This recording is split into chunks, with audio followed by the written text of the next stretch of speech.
TG. സജിത്താണ് ഏറ്റവും പുതിയ വിശദാംശങ്ങളുമായി ചേരുന്നത്. സജിത്ത്, യാത്ര ആരംഭിച്ച് മണിക്കൂറുകൾ പിന്നിടുന്നു, ഇനിയുമുണ്ട് താണ്ടാൻ കിലോമീറ്ററുകൾ ഏറെ. പക്ഷേ പ്രതീക്ഷിക്കുന്ന സമയത്ത് ഈ യാത്ര എത്തിച്ചേരുമെന്ന് കരുതാനാകില്ലല്ലോ. അഭിലാഷ്, ഒരിക്കലുമില്ല.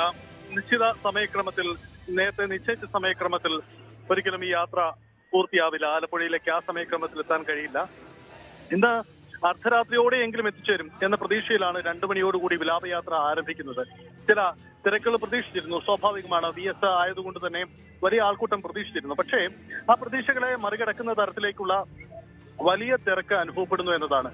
ഇപ്പോഴും തിരുവനന്തപുരത്തിന്റെ നഗരമേഖല പിന്തുടരില്ല. അതായത് തിരുവനന്തപുരം കോർപ്പറേഷന്റെ പരിധി പിന്നിട്ടിട്ടില്ല.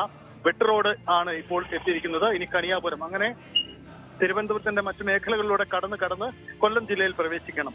പക്ഷേ അതിന് ഏറെ സമയമെടുക്കുമെന്നതാണ് വസ്തുത. കാരണം ആളുകൾ അത്ര കണ്ട് തടിച്ചുകൂടുന്നു അവിടങ്ങളിൽ എന്നതാണ്. യഥാർത്ഥത്തിൽ ഈ യാത്രയ്ക്ക് വലിയ ആസൂത്രണം നടത്തിയിട്ടുണ്ട്. യാത്രയ്ക്ക് കാരണം എവിടെയും നിന്ന് പോവാതിരിക്കാൻ, എവിടെയും സ്റ്റക്കായി പോവാതിരിക്കാനുള്ള ക്രമീകരണങ്ങളൊക്കെ യാത്രയിൽ നടത്തിയിട്ടുണ്ട്. പക്ഷേ സാവധാനം കടന്നു പോകുന്ന ഈ യാത്രയിൽ ജനക്കൂട്ടം അത്ര കണ്ട് ഇടിച്ചു കയറുമ്പോൾ അവർക്ക് ഒരു നോക്കെങ്കിലും കാണാനുള്ള സാവകാശം, സാവധാനത്തിൽ ആ വാഹനം കടന്നു പോകുന്നു എന്നുകൊണ്ടുകൂടിയാണ് ഈ തിരക്ക്. ഇത് യാത്ര വൈകി നീണ്ടുപോകുന്നതിന് കാരണം. അത്ര അധികം വലിയ ആൾക്കൂട്ടമാണ് നമുക്ക് ഈ വഴി താരകളിൽ കാണാൻ കഴിയുന്നത്. ഇനി അങ്ങോട്ട് ചെല്ലുമ്പോൾ ഒരു കാഴ്ചയ്ക്ക് മറ്റൊരു വ്യത്യസ്തത ഒരുപക്ഷെ ഉണ്ടായേക്കാം. കാരണം അത് മറ്റു ജില്ലകളിൽ നിന്നുള്ള ആളുകൾ വ്യാപകമായി ഈ ദേശീയപാത ഓരങ്ങളിലേക്ക് തടിച്ചുകൂടിക്കൊണ്ടിരിക്കുകയാണ്. അവർക്കൊക്കെ VS കാണാനുള്ള അവസരം അതാണ്. അതുകൊണ്ട് അതിനുള്ള ക്രമീകരണമാണ് ഇപ്പോൾ അവിടങ്ങളിലും നടക്കുന്നത്. കൊല്ലം, പത്തനംതിട്ട, ഇടുക്കി അടക്കമുള്ള ജില്ലകളിൽ, ദേശീയപാത കടന്നു പോവാത്ത ജില്ലകളിൽ, കോട്ടയം അടക്കമുള്ള ജില്ലകളിൽ നിന്നൊക്കെ ആളുകൾ ഇങ്ങനെ വന്ന് ഈ ദേശീയപാത മേഖലകളിൽ വിവിധ കേന്ദ്രങ്ങളിലായി തമ്പടിച്ച് കാത്തു നിൽക്കുകയാണ്. ചിലർക്കൊക്കെ അവിടേക്ക് ഈ വിലാപയാത്ര എത്താൻ വൈകുന്നത് കൊണ്ട് തന്നെ അവർ അതിന്റെ പിൻഭാഗത്തേക്ക് പിറകോട്ട് വന്ന് അല്പം സമയം മുമ്പ് കഴക്കൂട്ടത്തൊക്കെ യാത്ര എത്തിയപ്പോൾ അങ്ങനെയുള്ളവരെയും കാണാൻ കഴിഞ്ഞു. കൊല്ലത്തു നിന്നും മറ്റിവിടെ വന്ന് വിലാപയാത്രയിൽ ഭാഗമായി VS കണ്ടുപോയവരുണ്ട്. അങ്ങനെ വൈകാരിക വായ്പ സ്വാഭാവികമായും ഉണ്ടാകുന്നു. നമ്മൾ പ്രതീക്ഷിച്ചതാണ് VS വിടവാങ്ങൽ ഇങ്ങനെയാവുമെന്ന്. പക്ഷേ ആ പ്രതീക്ഷകൾക്കും അപ്പുറത്തേക്കുള്ള കാഴ്ചയായത് മാറുകയാണ്. പക്ഷേ നാളെ ആലപ്പുഴ ഇതിനേക്കാൾ വലിയ കാഴ്ചകളിലേക്ക് കടന്നു പോകാൻ സാധ്യതയുണ്ട്. അപ്പോൾ നമ്മുടെ പ്രതീക്ഷകൾക്കും അപ്പുറം VS വലിയ ആവേശത്തോടെ ആളുകൾ വിട ചൊല്ലുകയാണ്.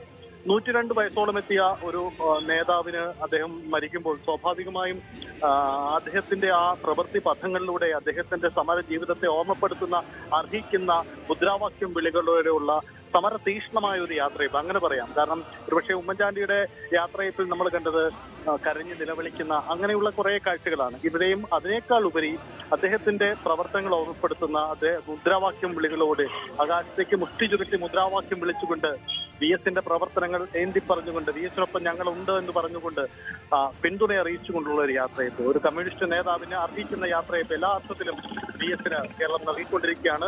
അതാണിപ്പോൾ കടന്നു പോകുന്ന വഴികളിൽ നമുക്ക് കാണാനാവും. വിലാപയാത്ര ഇപ്പോൾ പുരോഗമിച്ചുകൊണ്ടിരിക്കുന്നു. വിലാപയാത്ര കൊല്ലം ജില്ലയിലേക്ക് പ്രവേശിച്ചിട്ട് പോലുമില്ല. യഥാർത്ഥത്തിൽ സജിത്ത് സൂചിപ്പിക്കുന്ന പോലെ തിരുവനന്തപുരം നഗരത്തിൽ നിന്ന് വിലാപയാത്ര അപ്പുറത്തേക്ക് കടന്നിട്ടില്ല. അതിനു പോലും വലിയ കാലതാമസമാണ് ഉണ്ടാകുന്നത്. സജിത്ത് സൂചിപ്പിച്ചതുപോലെ തന്നെ വലിയ ആൾക്കൂട്ടം ആണ്. കാലങ്ങളോളം അദ്ദേഹത്തിൻ്റെ കർമ്മമണ്ഡലം എന്ന് തന്നെ നമുക്ക് തിരുവനന്തപുരത്തെ വിശേഷിപ്പിക്കാം. പ്രത്യേകിച്ച് പ്രതിപക്ഷ നേതാവായിരുന്ന സമയത്ത് നിരവധിയായ പോരാട്ടങ്ങൾക്ക് വേദിയായിട്ടുണ്ട് നമ്മുടെ തലസ്ഥാന നഗരം എന്നത് അറിയാം. അത് VS നേതൃത്വത്തിൽ തന്നെയായിരുന്നു. പിന്നീട് മുഖ്യമന്ത്രിയായിരുന്ന സമയം. അതോടൊപ്പം VS ആത്മബന്ധം പുലർത്തുന്ന ഇടത്തേക്കാണ് ഇനി ആ യാത്ര എന്നതുകൊണ്ട് തന്നെ സജിത്ത് സൂചിപ്പിക്കുന്നത് പോലെ മറ്റ് ജില്ലകളിൽ നിന്ന് ഉൾപ്പെടെ ഉള്ളവർ ഈ പാതയോരത്ത്, ദേശീയ പാതയോരങ്ങളിൽ ഇപ്പോൾ കാത്തു നിൽക്കുന്നു എന്നാണ് മനസ്സിലാക്കാൻ സാധിക്കുന്നത്. അതുകൊണ്ട് സാവധാനം മാത്രമേ വിലാപയാത്ര എത്തുകയുള്ളൂ ആലപ്പുഴയിലേക്ക് എന്നുള്ളതാണ്. നമുക്ക്